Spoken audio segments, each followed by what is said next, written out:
ღამემშვიდობისა პირდაპირ ეთერშია მედია კავშირი ობიექტივი. მე ვარ ჟურნალისტი ნინო რატიშვილი და თქვენ უსმენთ და უყურებთ გადაცემას ღამის სტუდია. დღეს ჩვენი სტუმარია ბატონი გელა ნიკოლაიშვილი, უფლებადამცველი და ვეკილი, თუმცა ის სტუდიაში არ არის, ის გვერდება გადაცემაში. ბატონო გელა. მოგესალმებით, გისურვებთ გამოჯამრთელებას და მალე ჩვენ სტუდიაში მოსვლას. ბატონო გელა, მაგრამ გადასადები არ იყო ჩვენი შეხვედრა, თუნდაც ამ ფორმით, იმიტომ რომ ძალიან ისეთი ვითარება არის საქართველოში, მაინტერესებს თქვენი დამოკიდებულება და თქვენი ახსნა მიმდინარე მოვლენების. მაგრამ მოდი ჩვენი საუბარი დავიწყოთ ორი პატიმრით, ორი ჩვენი მეგობარით, ირაკლი დოკვაძისა და ვოვა არუთუნიანის საქმის შესახებ. ესე იგი, მე მადლობა მინდა გითხრათ, რომ თქვენ წერილით გადმომეცით ვოვასგან და ყველა უძლური ვართ, რა ხდება ბატონო გელა, ირაკლი დოკვაძეზე ამდენი ხანია ვიბრძვით და ვითომც არაფერი. ამ დროს ბევრი დარღვევაა ძიების მიმდინარეობისას და რა თქმა უნდა განაჩენიც თვითონ აღსრულებაშიც არის ძალიან დიდი დარღვევა, იმიტომ რომ მან დიდი ხანია მოიხადა დაუშვათ მის ჯილი, ესე იგი წელი და ეხლა იხდის იმ დანაშაულის გამო, რომელზეც ის არის გამართლებული და მატერიალური ანაზღაურებაც კი აქვს მიღებული. მაგრამ მაინც პატიმარია. არადა ეს ჩვენი ხელისუფლება დემოკრატიაზე გველაპარაკება და სამართლიანობაზე. იგივე მინდა გითხრათ ვოვას თაობაზე. რა ხდება ბატონო გელა? კიდევ ერთხელ მოგესალმებით. დავიწყებ ირაკლი დოკვაძით და უფრო ზოგადად ვიტყვი, ვინაიდან ვოვა არუთუნიანის საქმე უფრო დეტალურად ვიცი. კი, მისი დამცველი ხართ. კი ბატონო. ესე იგი, რაც შეეხება ირაკლი დოკვაძის საქმეს, მე რამდენადაც ვიცი, იქ არის სამართლებრივი პრობლემები იმ თვალსაზრისით, რომ ყველა ინსტანციის სასამართლო გავლილია და ახლად გამოვლენილი გარემოება არ არსებობს იმისათვის, რომ ხელახლა გადაისინჯოს ეს საქმე, მაგრამ არის ესეთი საქმეები, რომლებიც პრინციპში უნდა გადაწყდეს ეს პრობლემა, როცა აშკარაა თვალშისაცემია ეს დარღვევები და არას სამართლიანია განაჩენი. სწორედ ასეთი შემთხვევებისთვის არის ისეთი ინსტიტუტი, როგორიც არის შეწყალება. ესე იგი, შეწყალება, რა თქმა უნდა, პირდაპირ არ მოიცავს ამ ესეთი შეცდომების და ლაფსუსების გასწორებას სამართლებრივის, მაგრამ ეს იმიტომ ვახსენებ შეწყალებას, რომ ეს არის ერთადერთი შესაძლებლობა იმისა, რომ აი ასეთი არსებობის შემთხვევაში, როდესაც იმდენად აშკარაა უკანონობა, უსამართლობა განაჩენის, რომ თვალშისაცემია პირდაპირ, მაგრამ სამართლებრივად კანონების სრული მეტი გზა არ არის, ხო? მეტი მექანიზმი არ არსებობს. მექანიზმი, როდესაც სხვა არ არსებობს, იმიტომ რომ აი ახლად გამოვლენილი გარემოება თითქოს ისეთი გარემოება, რომ თქვათ უნდა იყოს მაგალითად სხვა განაჩენი, რომელიც ეწინააღმდეგება ამ განაჩენს, რომელსაც ჩვენ ვლაპარაკობთ. აი უფრო გასაგები რო იყოს მაგალითად უნდა იყოს რომელიმე მოწმის, რომელიმე პოლიციელის ან რომელიმე სხვა პირის ჩვენება, რომელიც ამბობს, რომ იცით რა, აი მე მაგალითად იქ, როდესაც მივეცი ჩვენება ან პოლიციელმა მიცა, იქ ეს იყო ცრუ ჩვენება და ეს დადასტურდება არა მხოლოდ სიტყვით, არამედ იმ პირის მიმართ, ვინც მიცა ცრუ ჩვენებაზე, რაღაცა ანგარების გამო, რაღაცა შიშის გამო, თქვენ ხო გესმით, რომ ეგ ხა გამორიცხულია ამიტომ ვამბობ, მაგრამ როდესაც დაზარალებული ქალბატონი ცოცხალი იყო და ამბობდა, რომ ირაკლი არ არის, ეს ის არ არის, ვინც თავს დაგვესხა, მაშინაც უგულველყო, ესე იგი მართსაჯულებამ ეს მომენტი და არ აღიარა, როგორც ახლად აღმოჩენილ გარემოებად. ეხლა ეს ქალბატონი გარდაიცვალა, წარმოიდგინეთ და თვითონ ის რომ ირაკლი იხდის იმ სასჯელს, რაზეც არის გამართლებული. აი ამაზე რა სიტყვით?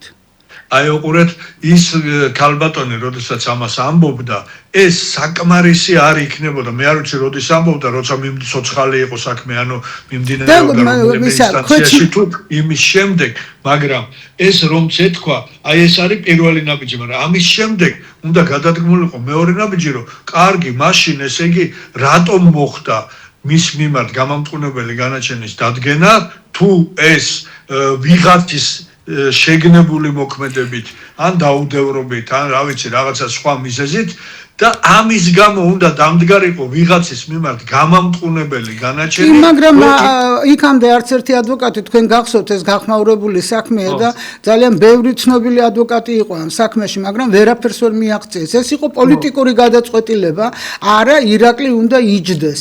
და ამ დროს მე ის ქალბატონიც გარდაიცვალა, თუმცა ცნობიერება აბსოლუტურად ცნობიერი იყო, ის ესე იგი რაღაცა უნარ შეზღუდვები არ ქონდა, ის ამბობდა, აცხადებდა, რომ ეს არ არის ირაკლი დოკვაძე. მაგრამ ვერც ერთმა ვერც ერთი ადვოკატი ვერაფერს გახდა. სამწუხაროდ, აი ესეთი მარცხაჯულება. აი ეს პროცედურული დილემები იყო, როგორც ჩანს და ვერ გაარღვიეს აი ეს კედელი, რომელსაც ეს პროცედურული ბარიერები ქმნის ხოლმე. რაც შეეხება აი სანამ ირაკლიზე ვისაუბრებთ, იცით რა არის? იმდენად თვითონ ძალიან ისეთი ღირსეული ადამიანია და ამბობს რომ შემიწყალონ, თუმცა არავინ არ აპირებს მის შეწყალებას, სამწუხაროდ ვერაფერს გავხდით. გამოდის რომ მე დამნაშავე ვარ და მე და ამითი ვაღიარებ რომ მე ვარ დამნაშავე და მე არა ვარ დამნაშავე, ამბობს ის და მაშინ რა თმინდა ეგეთი აი წარმოიდგინე მიუხედავად ამისა რომ ასეთ უკანონო პირობებშია და არ ვიცი რატო იხდის სასჯელს, მაინც მას ეს ღირსება აწუხებს, რომ ამითი ნიშნავს, რომ მე ვაღიარო დანაშაული, როცა მე არა ვარ დამნაშავე. და აი ეს დილემა არსებობს და ამიტომ გეუბნებით, რომ სხვა გზა, როდესაც არ არსებობს, აი უკვე არის რაღაცა ისეთი შექმნილი ვითარება, გამოუვალი ვითარება, როდესაც აი ერთის მხრივ არ არსებობს, რომ კანონი არის, ხა ვერავინ ვერ გაუღებს კარებს და მოდი თუ იქ არ იქნა რაღაცა კანონის ფარგლებში მოქცეული, ხო და ამიტომ რომ კანონის ფარგლებში მოქცევა უკვე ამდენი წლის გასვლის შემდეგ შეუძლებელია, ერთადერთი მექანიზმი არის შეწყალება. მესმის რომ თვითონ ასე თulis, მაგრამ პრეზიდენტ შეუძლია ისედაც შეიწყალოს ყოველგვარი მისი აღიარება. და ეს იქნება მისი სამართლიანი და კეთილი საქმე პრეზიდენტის და ის ამით დაამტკიცებს, რომ არ არის რაღაცა ორიენტირებული რაღაცა გარკვეულ ჯგუფებზე და ის არის სამართლიანი ყველას მიმართ. და მე ვუსურვებ სხვათა შორის პრეზიდენტისთვის ეს ძალიან კარგი ნაბიჯი იქნება, არა მხოლოდ ირაკლისთვის და ჩვენთვის, არამედ თავად პრეზიდენტისთვის, თუ ეს ამას შეძლებს, თუ ამ ბარიერს გადალახავს. ეს იქნება მისთვის ძალიან ისე სერიოზული რამ და პატივისცემის ღირსი იქნება უდავოდ. ეხლა რაც შეეხება ვოვას. რაც შეეხება ვოვა არუთინიანს.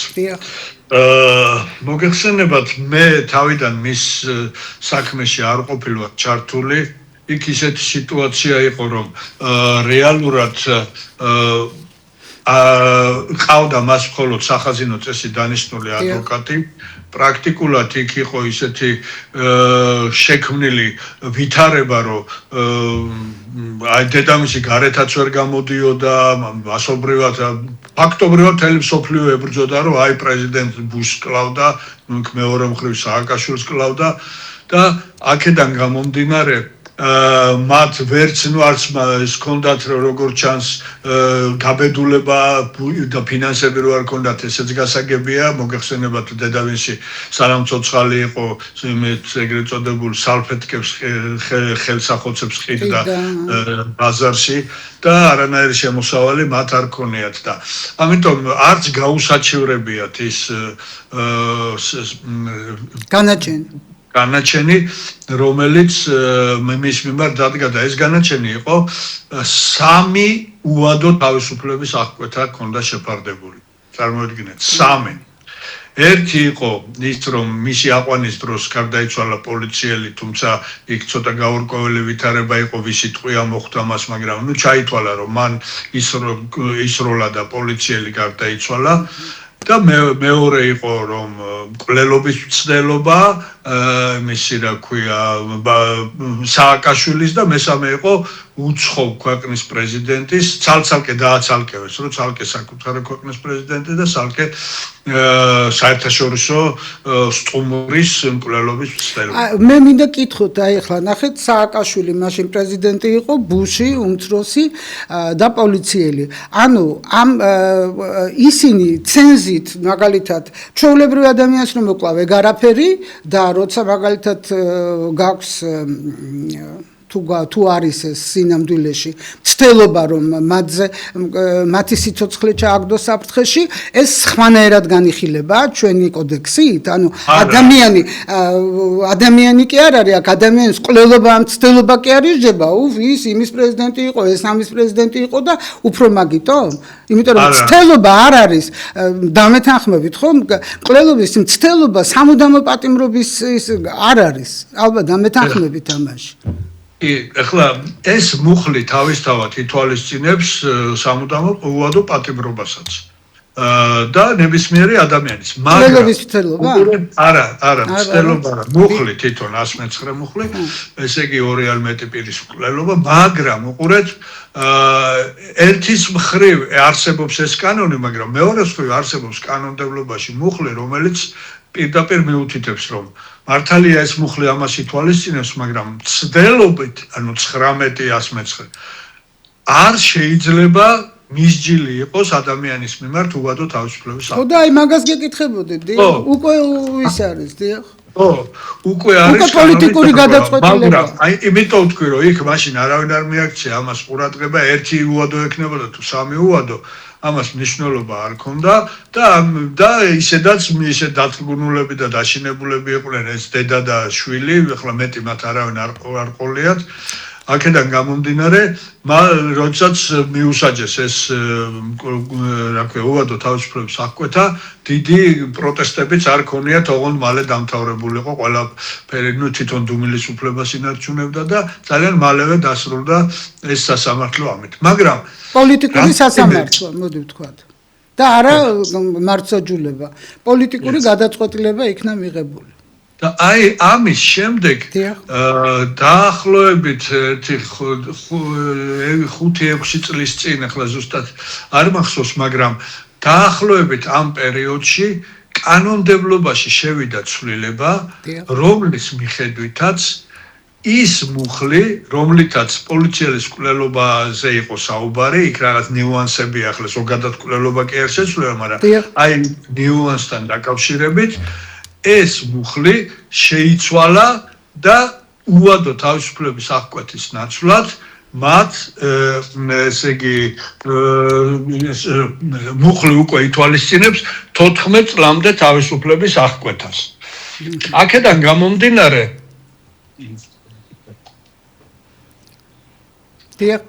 გამომდინარე უკვე მოეხსნა ეს ერთი უვადო თავისუფლების აღკვეთა და ამის შემდეგ უკვე ჩვენ დავაყენეთ საკითხი, რომ ეს უნდა განხილულიყო როგორც ახლად გამოვლენილი გარემოება და ამ თუმცა რეალურად იმის გამო რომ თითქოს ეს მაშინ თითქოს კი არა ესე იყო მაშინაც იყო ცნობილი რომ უვადო თავისუფლების აღკვეთის მისჯა არ შეიძლებოდა მცდელობისთვის, ანუ ეს ახალი გარემოება არ არისო და აქედან გამომდინარე მას ისევ აქვს დარჩენილი უვადო თავისუფლების აღკვეთა, მაგრამ მე უფრო მეორე გარემოებას მივაქცევ ყურადღებას.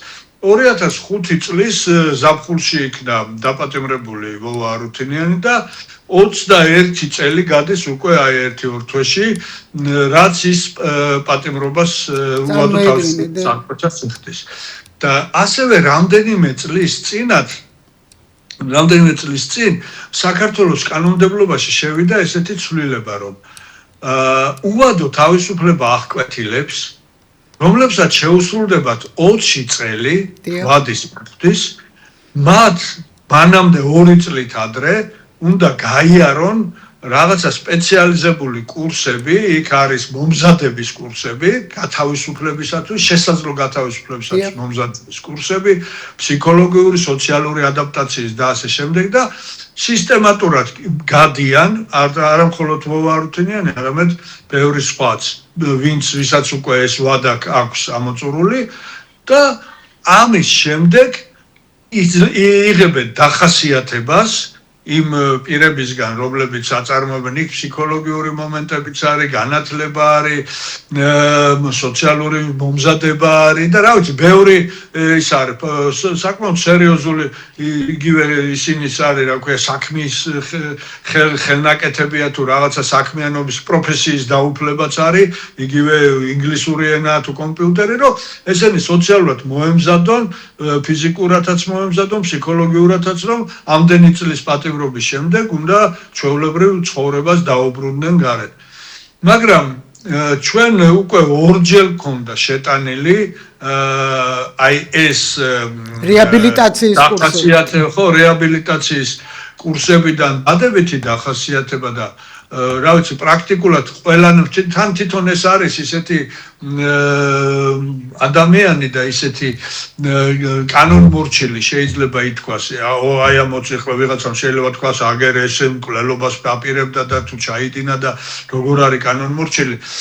ეს შეხედვა არ შეიძლება, იმიტომ რომ უამრავ პატიმარს ვიცნობ მე, რომელიც საერთოდ ციხე ან აძლიერებს ადამიანს სულიერადაც და ფიზიკურადაც, ან ძალიან თრგუნავს და ისეთი გამოდის, რომ დაბეჭავებული და ეს, რა ვიცი, ძალიან მე თავიდან არ ვიცნობი, დაახლოებით 5 წელი უკვე ნაჯდომი იყო, როდესაც დედამისმა მთხოვა, რომ აიქნებ პერიოდულად ინახულო ხოლმეო და იმის მერე მე თავიდან არ ვიცნობი, მაგრამ მე რაც გავიცანი, სულ უფრო და უფრო თავის თავზე მუშაობს.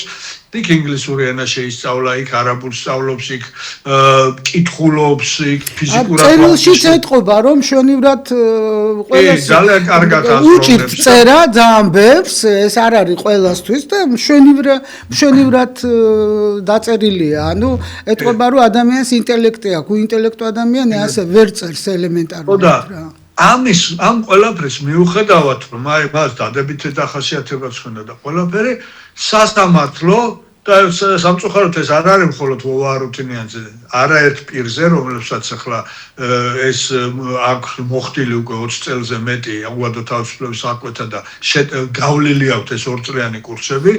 ამის შემდეგ სასამართლოში როდესაც მივდივართ, ჩვენ თუ სხვა თავის ადვოკატთან ერთად, ეს ხო ჩემი კოლეგებისგან ძალიან უჭირთ, ესე იგი, იქ არის მეორე მხარე წარმოადგენელი, დეპარტამენტის წარმომადგენელი და დეპარტამენტის წარმომადგენელი იქ ვერ ამბობს, რომ არა, ეს არ არის გასაშვები. ამას ვერ ამბობს, იმიტომ რომ იქ დახასიათება არის ისეთი, რომ ახლა ტყუილს ხო ვერ ჩაწერენ, იქ მართლა გაიარა აქტიურობა. მე ყველაზე არ ვამბობ, ვინც ასეთ დახასიათებას იღებს, ხო?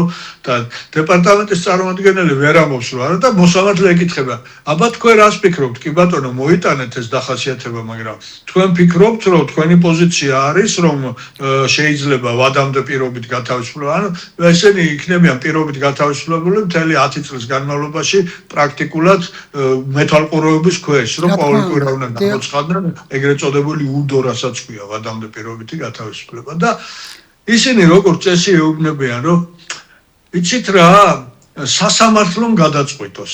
ანუ პასუხისგებლობის აღება არავის არ უნდა აქედან გამომდინარე. ამაშია საქმე და სასამართლოც ვერ იღებს თავის თავზე პასუხისგებლობას, ის ფიქრობს, რომ ნუ შენთან ამდენი წელია ზის და შენ ვერ მეუბნები. ახლა ეს მე ვამბობ იმათი სავარაუდო ფიქრებს.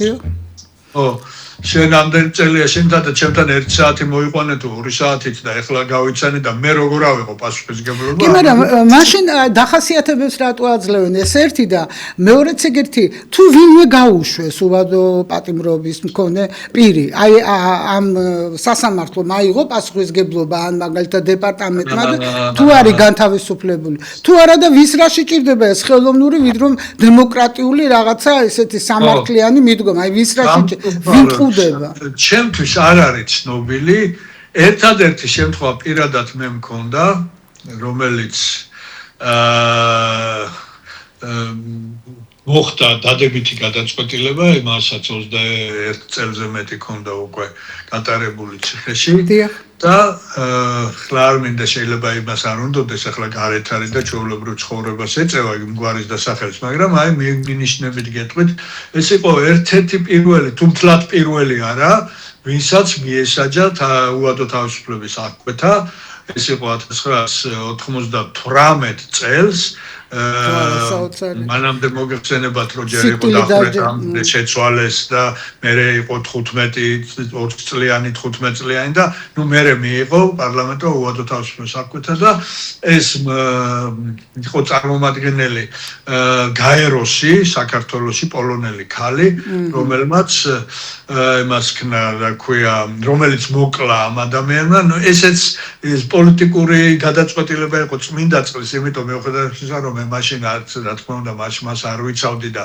ის წლების შემდეგ გავიცანე ისტორია ვიცოდი ის შევიდა 19 წლის ბიჭი იყო რომელიც ვაკეში იმ ქალის სახლში შევიდა რაღაც მაგნიტოფონის მოსაპარად და ამ მოპარვის პერიოდში გადაარა ესე გამხდარი და პატარა ბიჭი რომელსაც კი კრიმინალი იყო თავისთავად ადამიანის საფურდავად რო შევა რა თქმა უნდა უკვე კრიმინალია დიახ ხო მაგრამ ამ ქალმა მოუსწრო მოულოდნელად დაბრუნა ეთქო მეორე სართულში ცხოვრობდა ეს აივნიდან გადავიდა და უკვე რო წასვლას აპირებდა მოუსწრო ამ ქალმა და ეს ამან დააპირა გაქცევა მაგრამ მან გადაუღობა გზა ეს ქალი აღმოჩნდა ბაიდარში კი ის რო არის ნიჩბოსანი უბრალოდ და ძალიან ესეთი ძლიერი ფიზიკურად ახალგაზრდა 22-24 წლის ქალი იყო და ეს 19 წლის გასლიპული ბიჭი მოიქდო ხელში ესე იგი კისერში წდა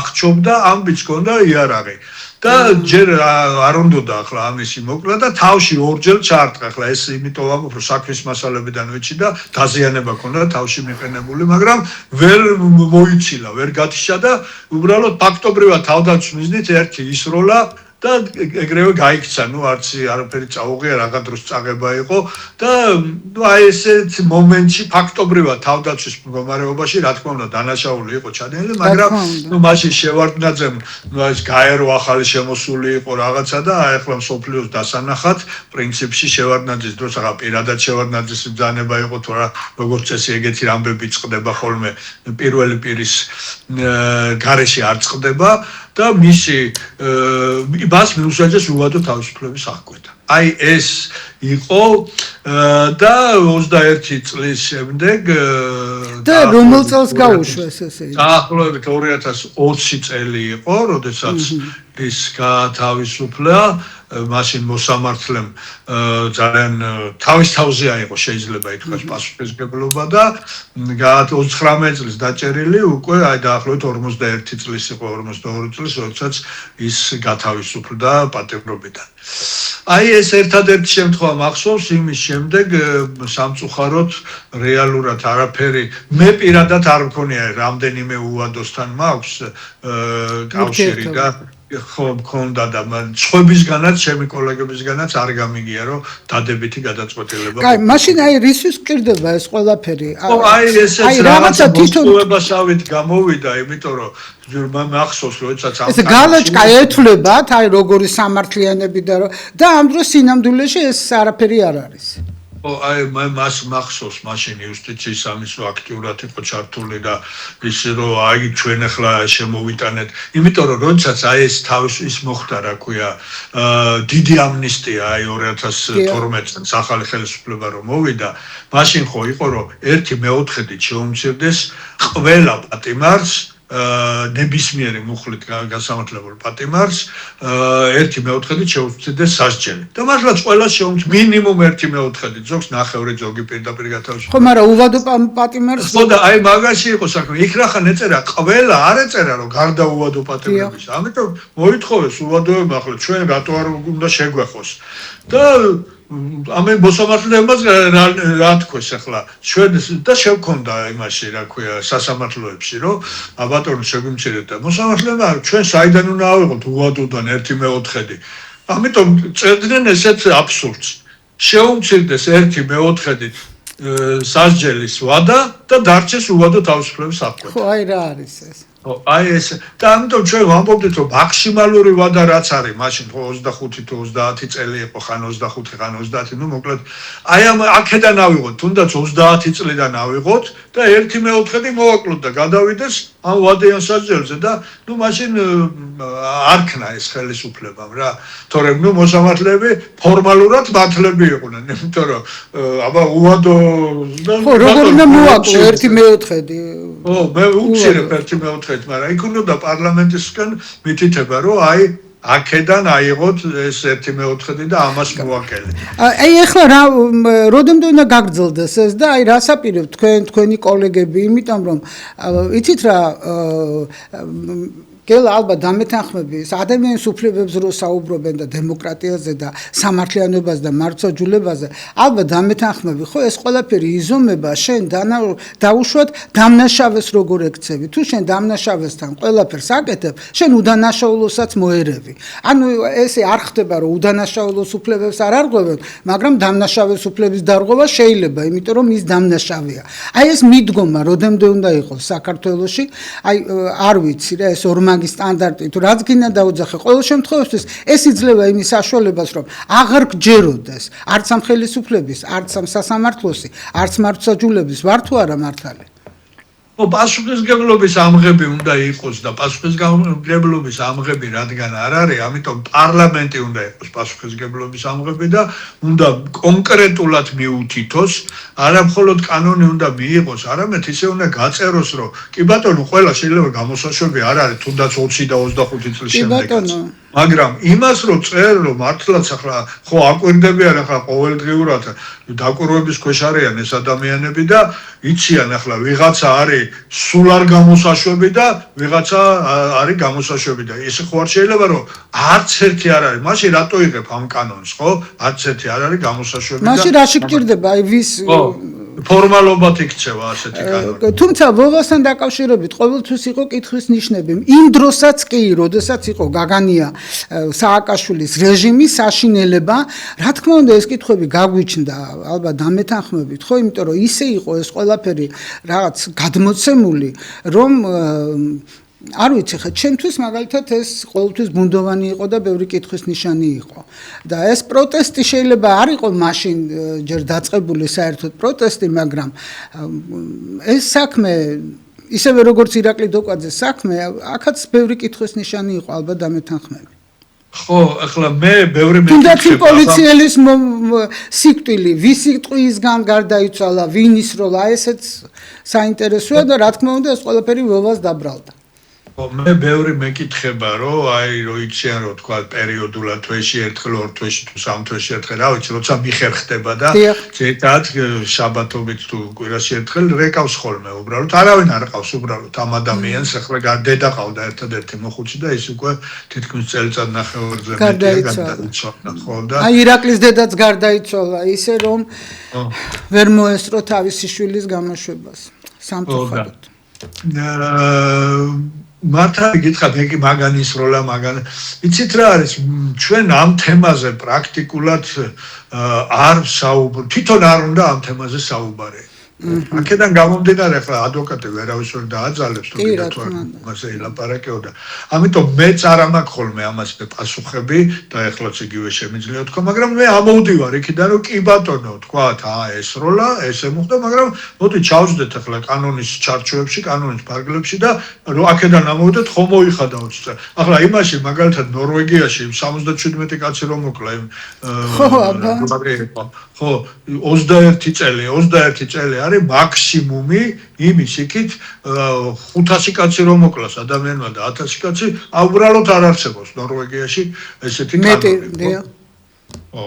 ამიტომ ეს ვადა და თანაც სხვა ქვეყნებშიც რო აძლევენ თქვა ძალიან მაღალ სასჯელებს ევროპაში გულისხმობ ამერიკა ცოტა უფრო სასტიკია ამ 200 და 500 წლებს იქ აძლევენ და ფაქტობრივად ხო და სიკვდილით დასჯაც არის იქ და ზოგიერთ შტატში კი და არა და იმ ზოგიერთი შტატიდან კიდე ზოგიერთ შტატში რამდენიმეში არასრულწლოვანი სიკვდილით დასჯაც არის საშინელება კი ხო და აი ევროპაში მაგალითად არის ძალიან ესეთი ბევრი შეღავათები, პირობითი სასჯელები, გარკვეული ვადის გასვლის შემდეგ და რაღაცა და ჩვენ თუ გვინდა ხო ეს ევროპული ღირებულებები და გვინდა რეალურად ევროპული ღირებულებები არა იმისთვის რომ რაღაცა დავირქვათ რომ თვითონ ევროპაში ბევრი რამე ირღვევა, ახლა მართლაც თუნდაც საქართველოსთან მიმართებაში. მოდი, რატო არის ეს ევროპული ღირებულებები მაინც და მაინც? რატომ არ არის ეს ადამიანური ღირებულებები? სამართლიანი ღირებულებები მიდგომა ქრისტიანობიდან წარმოიშვა. რა თქმა უნდა, ეს ხო ქრისტიანული ღირებულებებია და არა მაგალითად ევროპული, ისა ფრანგული ან გერმანული. ეს არის ზოგადი ღირებულებები, კაცობრიობის ღირებულებებია ეს. და რატო არქმევენ ამას ევროპულ ღირებულებებს? მე ცოტა მაღიზიანებს. ნამდვილად მაღიზიანებს, იმიტომ რომ ქრისტიანობიდან იწყება საერთოდ მთელ სოფლიოში ამ ღირებულებებზე ფიქრი და შემდეგ განცხადებების გაკეთება. გელა, აი ხო მე არ ვიცი რითი დავეხმაროთ ასეთ ადამიანებს. ან ხელისუფლებას რაში ჭირდება ეს რაღაც არ ვიცი მე ვისნოს კონკრეტულად მაგალითად ამ არუთინიანთან დაკავშირებით მე ვფიქრობ მაინც იქით იყურებიან დაზარალებული, კი არ არის ახლა დაზარალებული, პოტენციური დაზარალებული იყო ის ბუში, მაგრამ და მეორე მხრივ სააკაშვილი, დაზარალებულის თანხმობა ამ შემთხვევაში.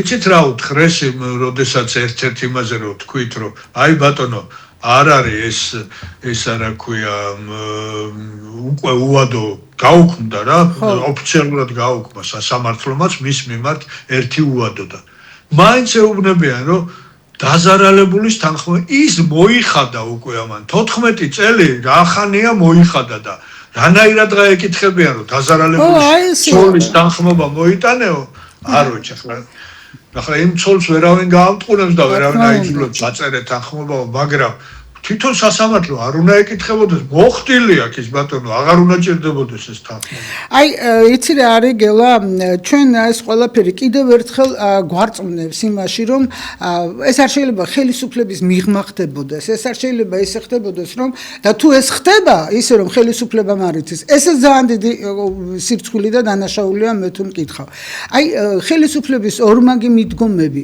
ეხლა მინდა შემოგთავაზო, აი როგორი მიდგომა აქვს ხელისუფლებას, რას გვაჩვენებს ხელისუფლება თვითონ, აი თვითონ იქცევა ისე და გვექცევა ისე, რომ ჩვენ არ გვქონდეს იმედი სიმართლის, რომ სიმართლე საქართველოში, ბატონო? შემომთავაზეთ. კი ბატონო, აი მე ვთხოვ ოპერატორს რომ გაუშვას.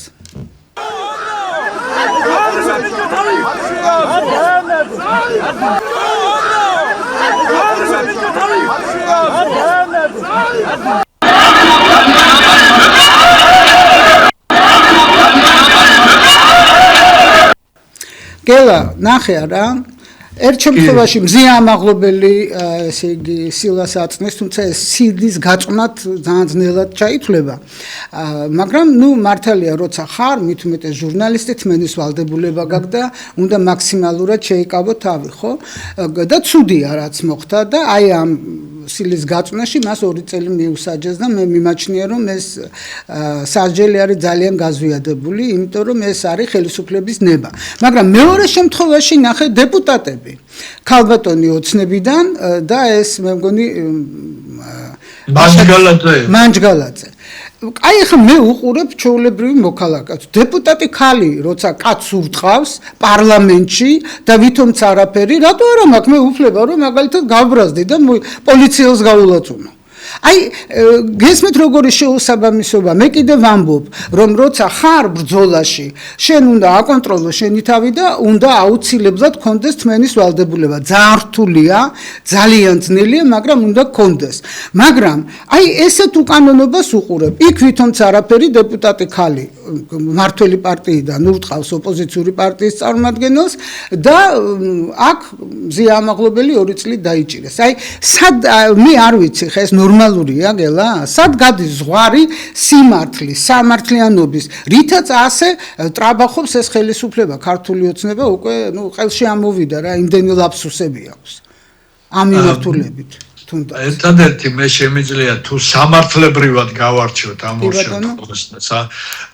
რატომ იმ შემთხვევაში დააკავეს და რატომ ამ შემთხვევაში არ დააკავეს მე გეტყვით კანონი რას ითვალისწინებს ერთი ის რომ ხელისუფლების იმან წარმომადგენელი ამ შემთხვევაში სამართალდამცავზე თავდასხმა არის სხვა მუხლი და რაც მთავარია ამ შემთხვევაში ადამიანი რომელიც არის დასარალებული მან უნდა თქვას რომ მე განვიცადე ტკივილი რაც იმ დგებუაძემ თქვა რომ როგორ განიცადა ასეთი სილით ეხლა უყურეთ მე და არა ეგ მეორე ამბავია ხო ნუ ხო ისეთი ფორმულირება რომ განიცადათ ტკივილი თუ არა, მაგას ვერავინ ვერ ამტკიცებს. ჩვენ მე რომ შენ ხელით ჩამოგართვა და ცოტა მაგრად მოგიჭირო, შეგიძლია თქვა რომ განიცადეთ. არა, გელა სხვა რაღაცას გემნი კადრებს ხო უყურეთ, ეხა დამონტაჟებული ხო არ არის.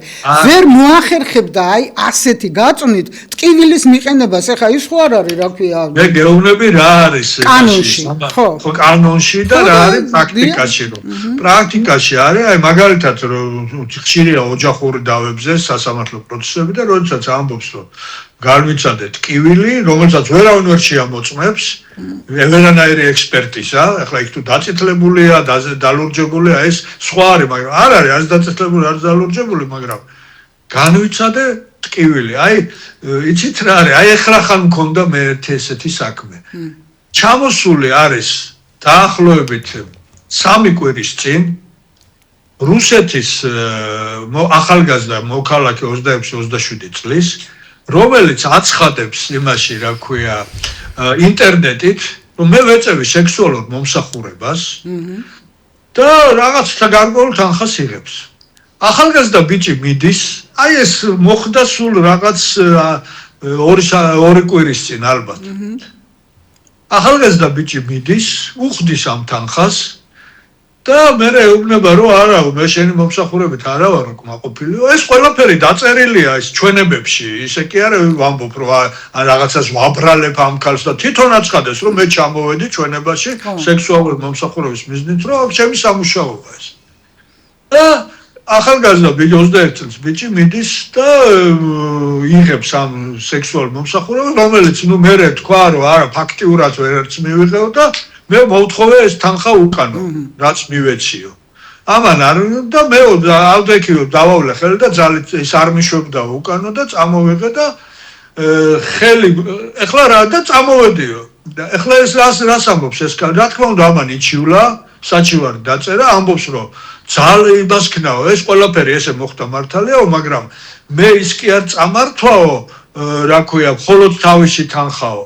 მანო კიდე 3 იმდენი მქონდაო რა, ეთყობა მანამდე და ყველა წამოწაიღო და ყველა წამართო, მაგრამ რაც თავარია, იძალადაო, ფიზიკური ზიანი მომაყენაო, ყელზე მომხვიაო, ხელიო რომ არ უშვებდიო და ყელიო დამიწითლდაო და სურათიც ქონდა გადაღებული მობილურით, რომ აი როგორი დაწითლებული ყელი მაქვს. ეს ბიჭი დაიჭირეს 6-დან 9 წლამდე ძარცვაზე მუხლი წაუყენეს და აი ტკივილზე გამახსენდა რა. უბრალოდ უთხრეს რომ მოდი ექსპერტიზას ჩაგიტარებ. არაო, აღარა მაქვს, თან იმავე დღეს. აღარა მაქვს სიცითლეო, გამიარა უკვე, არ მჭირდება ექსპერტიზაო, მაგრამ ტკივილი განვიცადეო. ახლა როგორ უნდა იმასე, ჯერ სასამართლო მაგისი წინ არის და იქ ბევრი საბრძოლო იქნება, მაგრამ აი ამას ვამბობ რომ ადამიანი, რომელიც ამბობს რომ მე ტკივილი განვიცადე, მაგრამ ექსპერტიზა აღარ მინდა, იმიტომ აღარ სიცითლე მაქვს, ექსპერტიზა რა და აი, ძალიან ცოტა დრო რჩება. მაშინ ესე იგი თუ მანჯგალაძე ტკივილი არ განიცადა, შეიძლება დავახარ. იცოდა რომ მე განვიცადე ტკივილი და დაწერდა განცხადებას. სავსებით იყო საფუძველი იმისა, რომ ამ ქალბატონის მიმართ ყოფილიყო წარდგენილი ძალადობა. ესე იგი მხოლოდ ამაშია საქმე რომ მხოლოდ, დიახ. გებუაძე იყო ხო ის პოლიციელი? გებუაძე იყო პოლიციელი. ხო, რომ ეტკინა თურმე და აქ ხო და არა სასამართლოშიც თქვა ეგ. ხო და არა, მე აი ნამდვილად იცით რა არის, მე უყურებ ჩვეულებრივი ადამიანი, უყურებ პარლამენტარი ქალი ურტყავს პარლამენტარ კაცს. მე რა მოხდა? ხო და მე რატო არა მაქვს უფლება და უშუალოდ რომ ვინც გამაბრაზებს იმასაც გაულაწუნო. თუ არ გიჩივლეს შეგრჩება შენ ეგ. ხო და როგორ ფიქრობ, სამართლიანია ეს ყველაფერი მზია ამაღლობელის მიმართ? იცი როგორ ისევ იმაზე ვიტყვი რა, სამართლებრივად რომ გამართული ის რასაც კანონი მოითხოვს და რაღაცა, იმას მე რა გადაუკვალიფიცირეს, მე როგორც მახსოვს, ამ უფრო მეტი მუხლი ქონდა და ნაკლებ მუხლზე გადაუყვანეს ამას, მაგრამ ფორმალური თვალსაზრისით თუ იმსჯელებ, ეს არის გამართული საქმე, რომ აგერ თუ არა და ესენი ხო სტრასბურგში წაიღებენ და სტრასბურგიც იგივე სიტყვის. სტრასბურგი ამბობს მხოლოდ იმას, რომ აი კანონი შესრულდა თუ არა. რამე დაირღვა იმ კანონი. მიხედვით, თორე ისე რა თქმა უნდა ადამიანურად ახლა ერთი ხელისი ეს უბრალოდ არც სამართლებრივი და არც ადამიანური ეს თავიდან ბოლომდე იქცა პოლიტიკურ რა თქმა უნდა აი ეს არის აი ესეთი ძალიან დიდი მნიშვნელობა რომ მიანიჭა ამ ოპოზიციამაც რომ აი ეს გმირია და რაღაც და იმანაც სხვანაირად ვერ შეძლო ამიტომ დგებუაძემ თქვა რომ მეტკინა და მიუსაჯეს აი ეს მიდგომა არის არასწორი გესმის ძალიან არასწორია და სადამდე მიგვიყვანს ეს ყველაფერი ტროტუარებზე დაჭერაზე რომ არაფერი არ თქვა ესე იგი თუ დაუშვათ ტროტუარებზე დაჭერა ცოტა ისეთი ის არის ჩემთვის უცნაური იმიტომ რომ ხედავთ ყოველ დღე ტროტუარზე დგას უამრავი ადამიანი მაგრამ არავინ არ იჭერს იმათ მაგრამ აი იმ ნიშნით ახლა თუ ამტკიცებს იმას რომ აი ესენი ვინცაც ვაკავებ მე ან ვაჯარიმებ იმიტომ ვაჯარიმებ და ვაკავებ რომ სხვას შეუშალეს ხელი გავლაში და გზა გადაუღობეს აქ მხოლოდ დგომაზე არ არის უნდა უშლიდეს ხელს ხო მაგრამ აიცი როცა მოვიტკინეს იმ დგებუაძეს რო ეთკინა იმისი არ იყოს რა როცა უნდათ ამას მე აღარაფერს აღარ ვამბობ უკვე იმ ახალ კანონზე ნახეთ მე ხა დღეს ვლაპარაკობ ხელისუფლებაზე ხო და არ მჯერა ამ ხელისუფლების დაუშვათ უამრავი ფაქტი არის მიწების გაყიდვის და ჩემი სამშობლო მიწაა და არა ცა ხო ცა ყველასთვის ერთია და ესე იგი შეიძლება ამ ახალი კანონით მე ან დამიჭირონ ან სიძულვილის ენაში დამადანაშაულონ ან რაღაც აი რატომ როცა მე სიმართლეს ვამბობ როცა ვამხელმე ეს ხელისუფლება იქნება თუ სხვა აბა არ შეიძლება ეგრე გავიგოთ ეგ იმიტომ რომ არ შეიძლება რომ გავიგოთ არა აი ჯერეთი პირველი ივნისიდან ამოქმედებაო და ნახოთ ახლა ესეთი ეგ სისულელეა რომ კრიტიკისთვის და რაღაც თუნდაც მხილებისთვის თუნდაც წვავე კრიტიკისთვის რა თქმა უნდა ამაზე ყველამ უნდა ხმა მოიღოს მაგრამ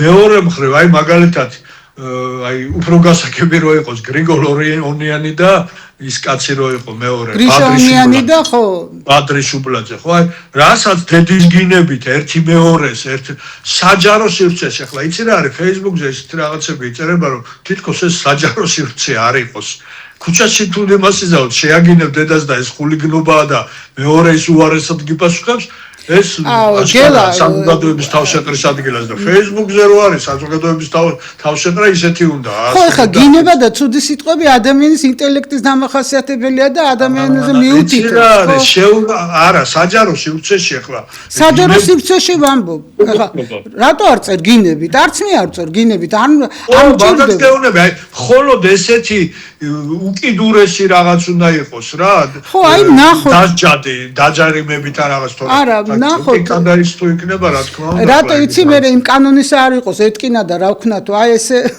არ გამოვრიცხავ რომ ეს ხო აი ეგრე სამწუხარო უცხოეთის ბევრ ქვეყანაში არის Facebook-ის კონტროლი კი მაგრამ უნდა იყოს ზომიერი და დაბალანსებული სიტყვის თავისუფლებასა და აი ამ ეგრეთ წოდებულ გინებას თუ სიძულვილის ენა თუ რასაც ეძახიან იმას შორის. ნახოთ და მოგვიწევს ამ თემაზე კიდე საუბარი უკვე როცა გამოჯამრთელდები და მოხვალ სტუდიაში. დიდი მადლობა გელა საინტერესო. ფლად ვიღაც ჩემი ნაცნობები თუ მიყურებენ არ ჩათვალონ რომ რაღაცა ძალიან სერიოზულად ავათავარ, მაგრამ ნუ დღეს მოხდა ისე რომ არ შემოწმებოსლა და აი ამ გარკვეული ჯამრთელობას გისურვებ მოკლედ და გელოდები სტუდიაში. ნახვამდის. ჩვენ მალე დავბრუნდებით ეთერში უკვე მორიგ სტუმრებთან ერთად.